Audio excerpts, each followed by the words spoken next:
I want you to picture something. You were sitting at your kitchen table on a Tuesday morning in October. You are 67 years old. The coffee is hot, the house is quiet, and for the first time in 43 years, you do not have anywhere you need to be. Your name is Margaret. You were an administrative coordinator at a regional hospital. You raised two kids mostly on your own after a divorce in your 40s. You contributed to your 403b when you could, skipped it when you couldn't, and spent a decade paying off the debt divorce left behind. You were not irresponsible. You handled the emergencies in front of you and hoped the future would sort itself out. Now it's here, and the number in your retirement account is $88,400. You stare at the statement. $88,400. Everything you saved over 4 decades of work. At a 4% safe withdrawal rate, that throws off $295 per month. Your Social Security check is $1,907. Add them together, and you get $2,202 per month, $26,424 per year.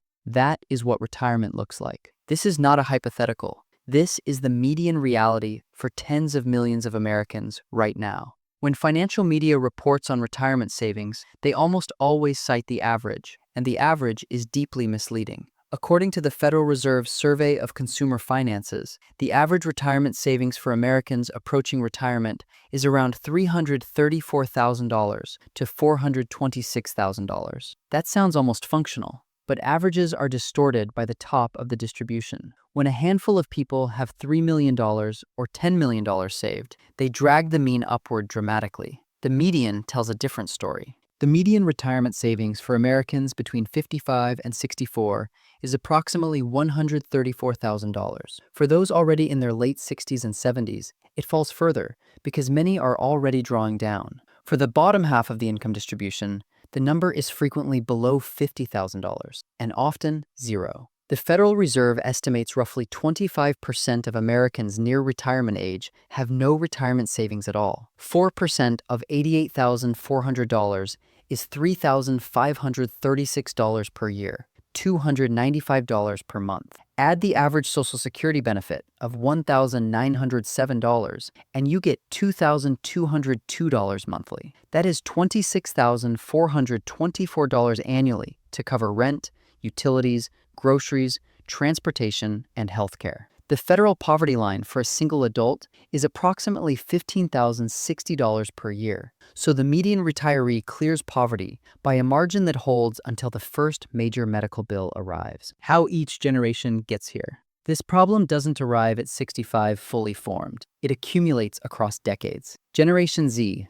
18 to 28. Entry-level wages around $42,000 gross land at roughly $2,750 per month take-home. A one-bedroom apartment runs $1,200 to $1,700. Add student loan payments, a car payment, and basic living costs, and the monthly cash available for savings is frequently under $200. $200 a month invested at 7% from age 25 to 65 compounds to approximately $525,000. But most people in this position use that $200 to absorb the unexpected, because life at $2,750 per month leaves no margin for error. Millennials, 29 to 44. Average debt reaches approximately $132,000. Mortgage, student loans, credit cards. A dual-income household earning $95,000 combined takes home roughly $6,000 per month. A mortgage on a median-priced home runs $2,400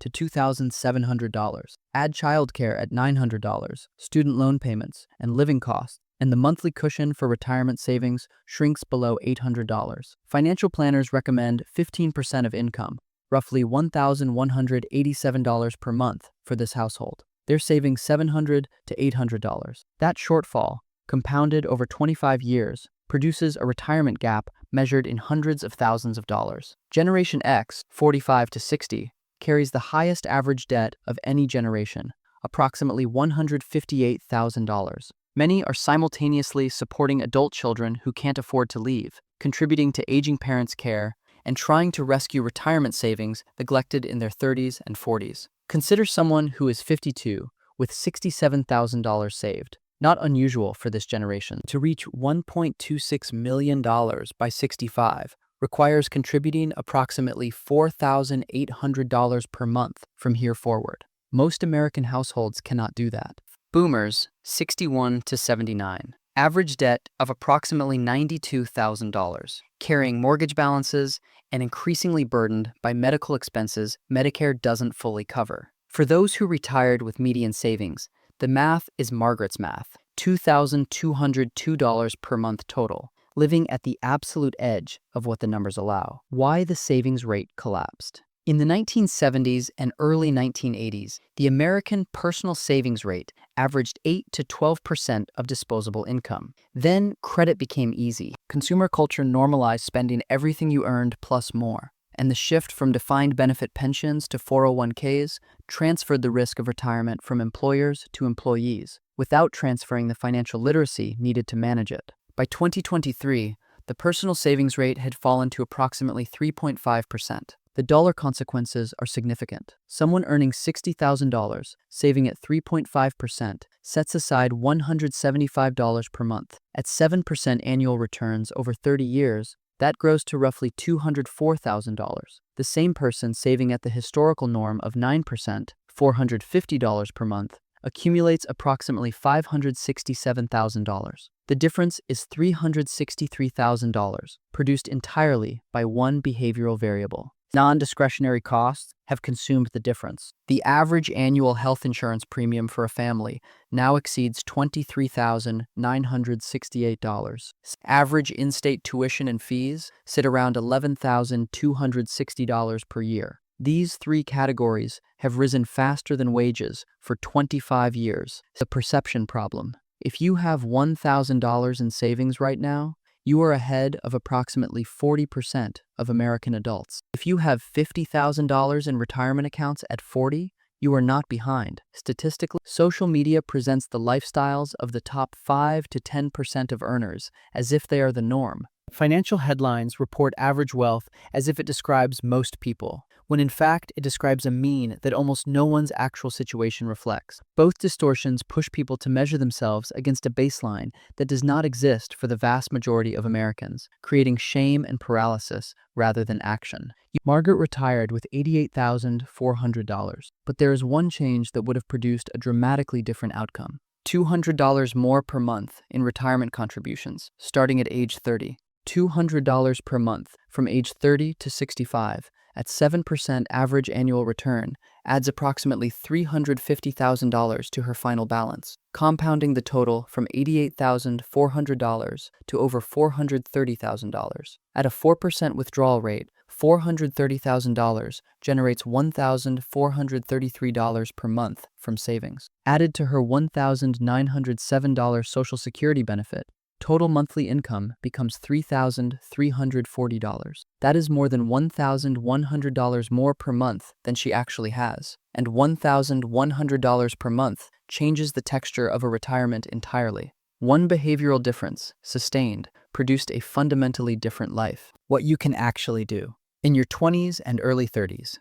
time is the only asset in personal finance that cannot be recovered once spent. Contributing 10% of your income to retirement accounts, even $100 or $150 per month on an entry-level salary, matters more than you likely believe. The math. $200 per month at 8% annual returns, starting at age 25, grows to approximately $702,000 by 65. The same $200 starting at 35 produces approximately $305,000. The 10-year delay costs $397,000. If your employer offers a 401k match, capturing every dollar of that match is a 50% to 100% guaranteed return before the market does anything. And when you change jobs, leave your retirement account alone. The average cost of cashing out a $15,000 balance in your 30s, after taxes, penalties, and forfeited compound growth, often exceeds $250,000 by retirement. In your late 30s and 40s,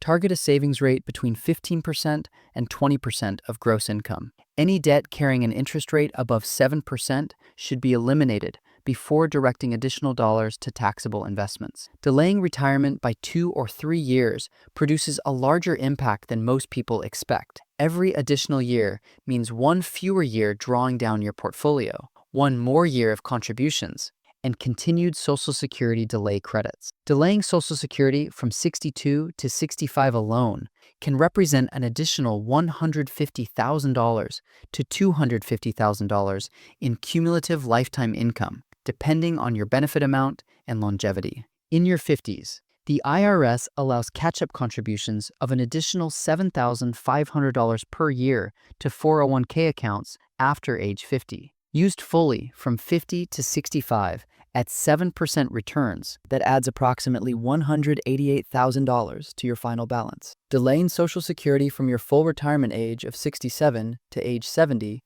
adds 8% to your benefit for each year of delay. If your base benefit is $1,900 at 67, delaying to 70 raises it to approximately $2,356 per month, an additional $109,440 over a 20-year retirement. And for many households in their 50s, housing equity is the largest single asset on the balance sheet. Downsizing can free up significant capital, reduce fixed monthly costs, and redirect the difference into retirement accounts during the final high-earning years. For everyone, monthly income minus monthly fixed expenses equals your margin for wealth building. Every $100 per month freed up in recurring expenses is $1,200 per year, redirected into investments at 7% returns over 20 years that produces approximately $52,000.